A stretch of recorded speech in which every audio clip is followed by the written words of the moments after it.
this building is named Keegan Hall after the president of this school. He worked from 2001 to 2012, and his full name is Dr. Thomas A. Keegan, and he was dedicated January 10, 2012.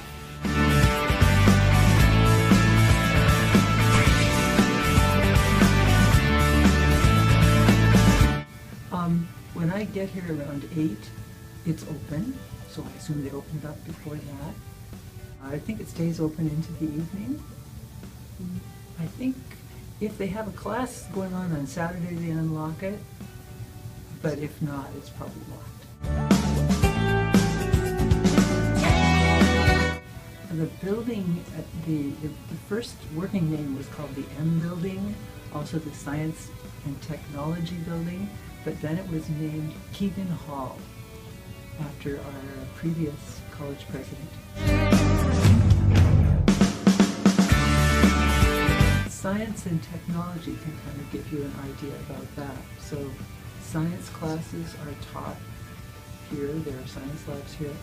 And also there are computer labs, so various computer related programs are using other labs here. Mm-hmm. And then in addition, there are various other classes that use the building too. We've got a nice lecture hall here, so large class, all kinds of classes use that. English classes, media classes. Well, the labs are wonderfully equipped. They're very, very nicely equipped. Well, there are a couple of little conference rooms that are on the second floor, and those are very nice. They have a lovely view out over the campus, and small groups can meet.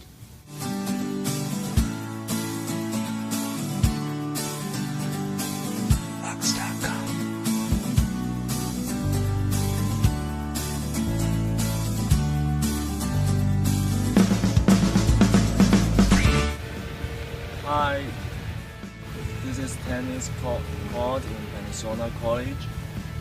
It has 4 courses that could be used from racket sport and other activities.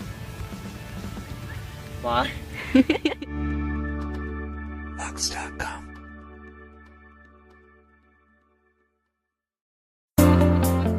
We do have a recreation coordinator, and his name's John Ng, and he's really the person who's in charge of overseeing the tennis courts to make sure that the nets are good and maintained and the courts are clean and that sort of thing.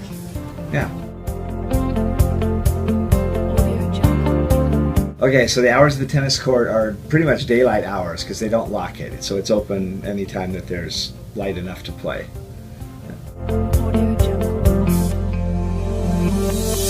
They have PE tennis classes in the spring that we offer, and there's usually 2 different sections of that class, and so just spring quarter only. They're open to anyone, so if the court's available and people want to play, there's no reservation system for those. When we have a PE class, we provide the rackets and the balls. For other people who just use them recreationally, they have to bring their own racket and ball.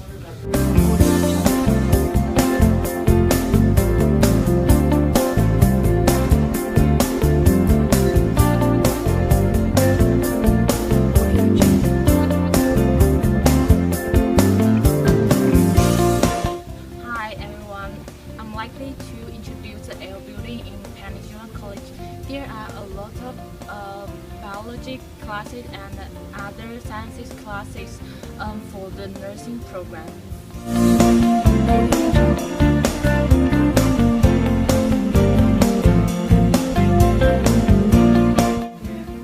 Most of the classes in this end of the building meet in the late afternoon or evening class. It just depends on the program.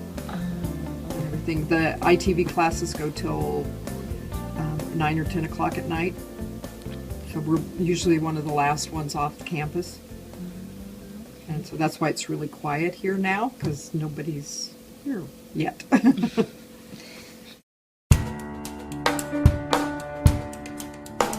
It's not like Meyer Hall or Keegan Hall. We just have a letter name. But this building will be replaced in about 4 years with a new building, and that will be called the Allied Health Early Childhood Education Building. Right now we're just the L building.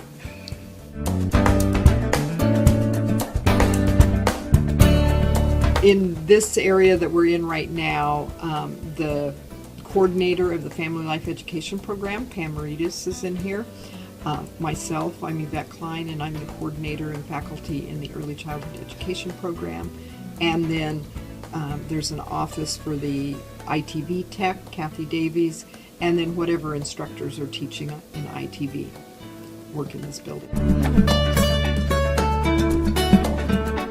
Specific classes, it would be all the early childhood education classes like child development, nutrition, health and safety, environments, the entire program is taught out of this building. The L wing is the nursing, all of the nursing classes, all the medical assisting classes, and the CNA, which is a nursing assistant program.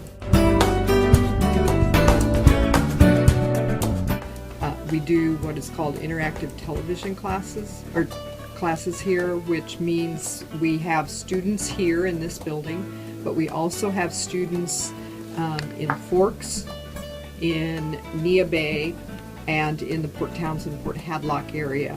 And we see each other over the television. And so it's like one big classroom, but we're not all physically in this building. So there are 3 ITV classrooms in this building, 1 regular classroom, which is housing the honors program. At the other end of the building is the nursing program and the medical assisting program. And downstairs is a whole nother program, a couple of more programs. Downstairs there's journalism lab, there is a lot of the adjunct faculty offices are downstairs, and then the re-entry program, students that are coming back that have never been in college before, things like that. It's a diverse building.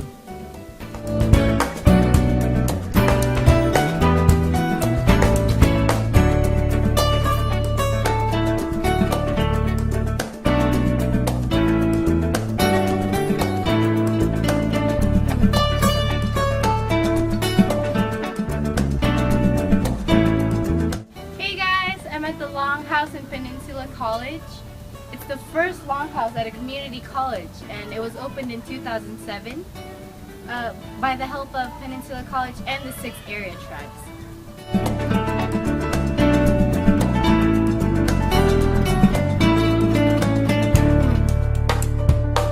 So the Longhouse is currently open by appointment, and the way to get an appointment is written on the sign next to the door. It is our student development office here can open it for you. And during the quarter, we're actually hiring some new staff so that we can have it open in the afternoons for students to come in and do study hall.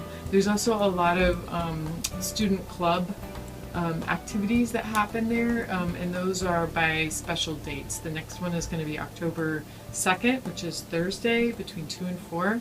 The club is called Shades of Color Club. It's a club focused on diversity and creating more unity on campus across differences.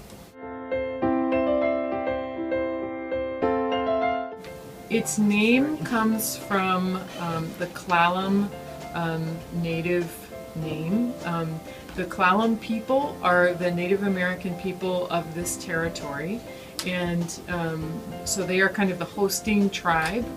Our college area covers the area of 6 Native American tribes, nations in our area. So the Klallam is the hosting tribe here of this territory, and so they named the Longhouse. So the name in Klallam is Kustenaut, and it means house of learning. House of learning. The Klallam elders of this area from the lower Elwha Klallam tribe worked together with others from tribes and from the college to determine the name, which is House of Learning, and it's Klallam. We have a team of people who work to create programming for the Longhouse and to create access for students to be able to be part of it. They also do scheduling for special events and conferences and classes that happen there. So there's many of us who work together on it. Jan Isett is one. She works here in student development. I also am part of the Longhouse planning team, and we'll have some additional staff members coming on who are being hired right now.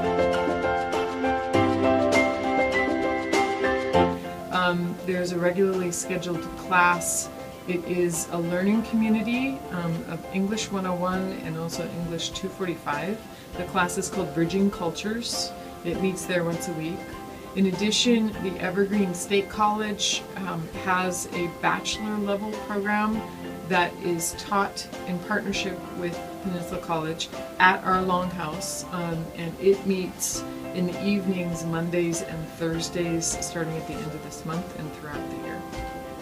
And as classes come up that are appropriate for the Longhouse, we have other classes that also take place in the Longhouse. But it's determined by the instructors working together with the Longhouse planning. Many special features to the Longhouse. First, we have a gallery that is focused on Native artists. And some of the art that's shown there is traditional, so things like basketry, weaving, carving. Other work is more contemporary, so we might see painting that's more contemporary, or recently we had a show last spring that was with glass art from Northwest Indian College. So the gallery is a really special part. The Great Room is the main big room of the Longhouse, and there is a lot of permanent art that's there. Also, the room itself is designed to feel like a traditional Longhouse, which is a gathering place traditionally for the Native peoples of this Pacific Northwest area. And so it really creates a special feeling with the sun coming down from the skylight, kind of similar to the way a fire hole would in a traditional Longhouse. And the acoustics are really special. A lot of times when we have intertribal or tribal drumming events, you can really hear the acoustics kind of booming in the Longhouse. There's also full technology available there. So when there's events, we're able to have a big screen for PowerPoints or special technology-assisted presentations. As well, in the back there is a fire pit that is used for events like salmon roasting and other things for a fire pit.